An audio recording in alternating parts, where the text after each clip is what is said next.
До старта Восточного экономического форума во Владивостоке остается неделя. Какие инвестиционные проекты готова представить Якутия? Как изменилась система привлечения инвестиций в регион за последний год? И как раскрывается экспортный потенциал? Об этом мы сегодня поговорим с генеральным директором агентства по привлечению инвестиций и поддержке экспорта Якутии Александром Кондрашиным. Александр Игоревич, здравствуйте. Здравствуйте. Прошел ровно год, как вы вступили в эту должность, и по приходу на эту должность вы заявили о том, что в корне нужно менять механизм. В частности, нужно перейти от ручного труда, так скажем, к машинальному, чтобы эта система работала и в том числе, когда вы покинете этот пост. Как с этим дела обстоят на сегодня? Я думаю, что мы можем уже подвести итог, можем констатировать, что систему нам удалось выстроить, и то, что многие части ее уже обречены работать бесперебойно.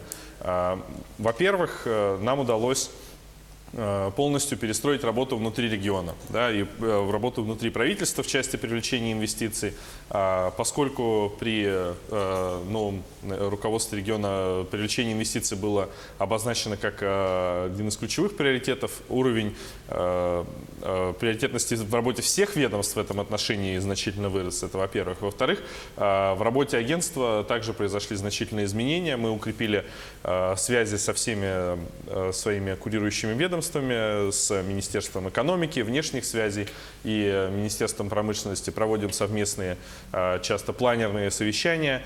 И в целом уровень, как сказать, забюрократизированности, он значительно снизился. Если раньше такие бытовые конфликты были частыми, сейчас они практически сошли на нет.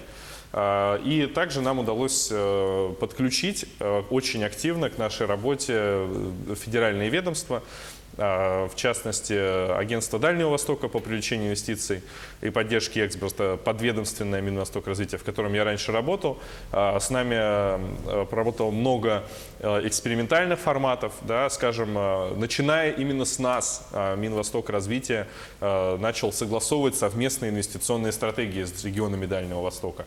Начиная именно с нас, Минвосток начинает внедрять единое информационное пространство с регионами. То есть мы вышли сразу в ранг регионов, которые являются для федеральных ведомств пилотными, а соответственно абсолютно приоритетными. То есть если внедрять какую-то инициативу, если что-то можно опробировать, какие-то интересные идеи, это начали делать именно с нами, и нам уже удалось благодаря этому привлечь в регион значительные средства. Говоря о средствах, если в цифрах брать только это полугодие, к примеру, то какой объем инвестиций удалось привлечь в экономику республики?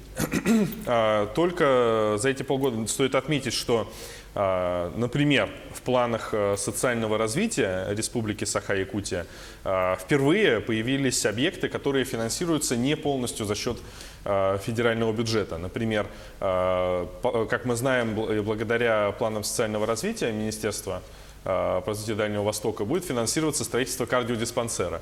Но также в них включены впервые, как капитальный грант, средства на финансирование объекта, например, инвестиционного, да, в сфере социальной инфраструктуры, круглогодичного центра детского отдыха «Полярная звезда». Это капитальный грант в размере 400 миллионов рублей. Он компенсирует только около 30% стоимости проекта, но поскольку этот проект частный, стоит понимать, что для республики он обходится крайне малой кровью, потому что он будет реализовываться на средства инвестора и на средства капитального гранта. Стоимость этого объекта достигает 1,5 миллиарда рублей. Также стоит отметить, что именно в этом полугодии нам удалось провести значительную работу с Японским банком международного сотрудничества. Мы надеемся на то, что на Восточном экономическом форуме нас ожидают хорошие новости относительно возможности финансирования третьей очереди теплицы «Саюрия», где объем финансирования может составлять порядка 10 миллионов долларов, соответственно, в диапазоне около 600 миллионов рублей. И Также по итогам проведения выездной сессии Восточного экономического форума мы значительно продвинули заявки республики по привлечению средств в модернизацию объектов водоканала, теплоэнергии и возможности модернизации международного терминала Якутского аэропорта. Суммарная заявка составляет 5,2 миллиарда рублей, и нам удалось пообщаться с инвесторами здесь, показать им красоту Якутии, позволить им проникнуться пейзажами и значительно продвинуть переговорный процесс. Естественно, эти деньги не смогут наверняка прийти в этом году, переговорный процесс довольно долгий, но я уверен, что уже в следующем году мы получим значительный прогресс по нашим заявкам и с новым банком развития, и с Евразийским банком развития. С Евразийским банком развития, например, на Восточном форуме мы планируем подписать сразу 2 соглашения. Одно на уровне республики и одно мы прорабатываем на уровне нашего регионального банка. Все, что вы сейчас перечислили, это отдельно взятые объекты и отдельно взятые проекты. А если говорить по отраслям, в какие отрасли сейчас нужны наибольшее количество инвестиций извне? Это аграрный сектор, это промышленность, это лесной фонд, туризм, что это? Что касается отраслевого разреза, в принципе, как такую идеологему на этом Восточном экономическом форуме мы планируем продвинуть идею диверсификации. Как мы знаем, республика Саха-Якутия – это природно необыкновенно богатый регион, в котором есть значительные средства от недропользования, но надо также понимать, что средства, эти цены на эти ресурсы волатильны, и мы знаем, что рынки на многие природные ресурсы находятся в необратимом падении. Да? Например, если говорить о рынке именно природных алмазов как таковых, мы видим, что этот рынок неуклонно сжимается под давлением рынка синтетики. То есть бюджетонаполняющие статьи становятся все меньше. Что нужно делать? Нужно диверсифицироваться. И для этого мы продвигаем ряд проектов, которые позволяют в тех отраслях, которые перечислили, лесоперерабатывающий комплекс, и, может быть, и нефтегазопереработка, и сельское хозяйство, переходить везде на какой-то следующий новый уровень переработки, если говорить о сельском хозяйстве, отходить от сельского хозяйства, ориентированного на внутренний рынок в пользу более масштабного и экспортно ориентированного. В части ЛПК отходить от примитивной лесозаготовки к производству готовой продукции, в том числе на экспорт. Мы поддерживаем несколько проектов, скажем, по производству пиломатериала и пилет, и уже привлекли ряд инвесторов и потенциальных оффтейкеров на эти контракты, то есть тех, кто будет покупать продукцию этих предприятий в долгосрочной перспективе. Также ведем ряд переговорных процессов в потенциально новых отраслях, по сути, для Якутии, таких как нефтегазопереработка и даже, возможно, появление на юге Якутии металлургии. Это, конечно, громкое заявление, но в целом оно укладывается в эту канву, что если раньше регион был чисто ресурсным, то теперь он делает передел первого уровня, потом будет делать второго и третьего, и дальше в этой лестнице подниматься. Проекты большие, действительно большие, которые вы сейчас перечислили, и чем больше проект, тем больше возникает вероятность риска у этих проектов. Какие риски существуют на сегодняшний день? Говоря о рисках, вы буквально подхватываете следующая же идея, которая происходит из идеи диверсификации. Это как регион должен смотреть на эти проекты, если региону приходится в части рисков брать какие-то риски, в том числе и на себя. Да, потому что среди всех механизмов снятия рисков наиболее, на самом деле, доступные и интересные, как мы видим, для инвесторов, это возможность разделить риски с регионом. То есть это вопрос того, готовы ли мы за эту диверсификацию платить. Да, часто скажем, за диверсифицированный рубль в какой-то новой отрасли сначала нужно заплатить рубль 10. и сырьевой. И этот переход сопровождается, естественно, тем, что часть этих рисков нужно распределять. Для этого есть ряд механизмов. Это могут быть региональные инвестиционные структуры, это может быть классический механизм госгарантии. Мы также стараемся, где мы можем, бремя этого разделения рисков разделить с нашим федеральным центром через Министерство финансов Российской Федерации, потому что оно, например, будет исполнителем по нашей заявке в новом банке развития. Мы смотрим на весь спектр того, что предлагают нам механизмы ГЧП и концессии для того, чтобы обеспечить сохранность вложений наших инвесторов. То есть я думаю, что к этому нужно относиться серьезно, относиться реалистично. Мы прекрасно понимаем, что для многих инвесторов Якутия это далеко, сложно, непонятно и рискованно. Но что делать? Будем с рисками работать. Александр Игоревич, в ближайшее время одна из ключевых главных тем – это Восточный экономический форум во Владивостоке. Пройдет он в начале сентября. Что сейчас готовит Якутия и какие проекты планируем там реализовать путем подписания тех или иных соглашений? И самое главное, с кем хотим наладить контакты? И в частности, интересно, с какими зарубежными странами? Что касается Восточного экономического форума, он позволит нам впервые предстать в совсем ином свете. Как мы знаем, и опять же, возвращаясь к тому, какой имидж Якутии сегодня, имидж Якутии сегодня сырьевой.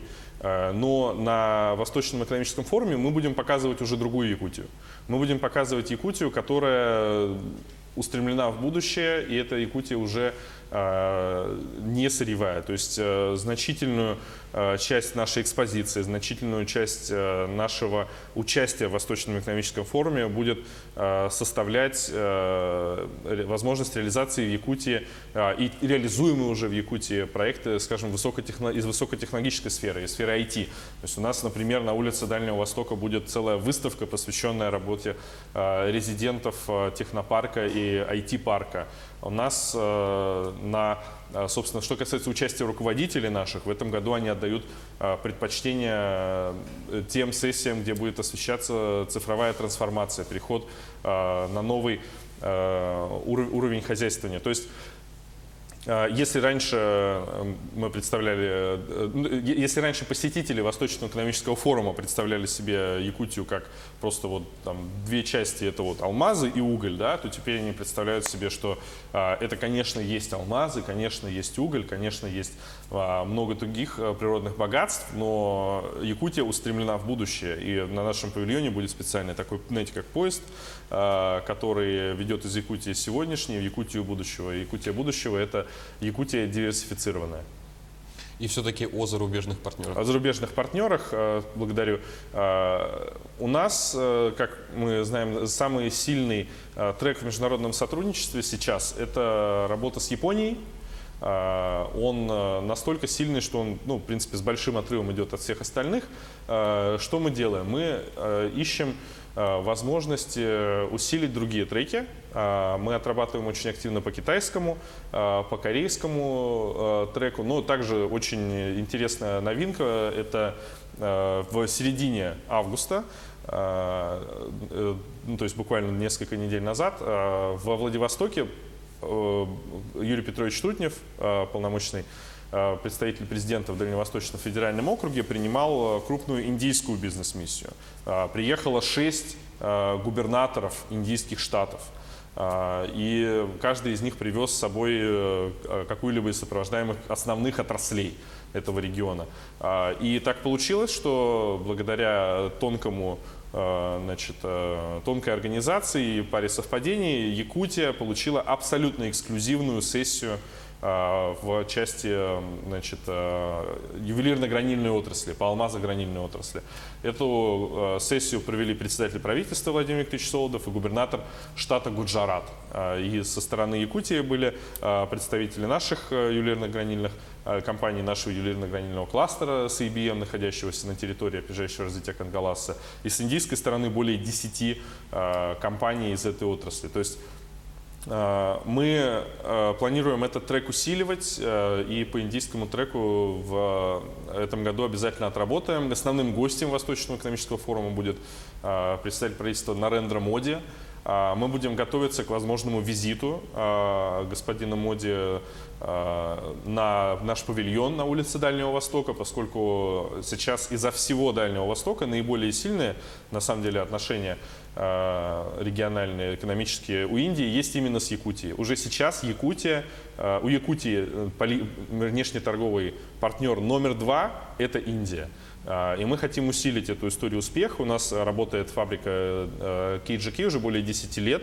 Там работает около 300 человек, из них 150 индусов. То есть у нас есть доказанные истории успеха, которые мы приглашаем наших индийских партнеров повторить здесь. И учитывая, что у нас есть именно эта завязка по алмазогранильной части, мы хотим усилить этот трек, вот именно представить к этой истории успеха. Ну что ж, Александр Игоревич, спасибо за беседу. Пожелаем вам удачи на полях Восточного экономического форума. Будем надеяться, что соглашений получится заключить как можно больше и как можно качественнее провести эту работу. А я напомню, что сегодня мы обсудили подготовку Якутии к Восточному экономическому форуму с генеральным директором агентства по привлечению инвестиций и поддержке экспорта региона. Вы смотрели актуальное интервью. В студии работал Василий Радченко. Оставайтесь на Якутии 24.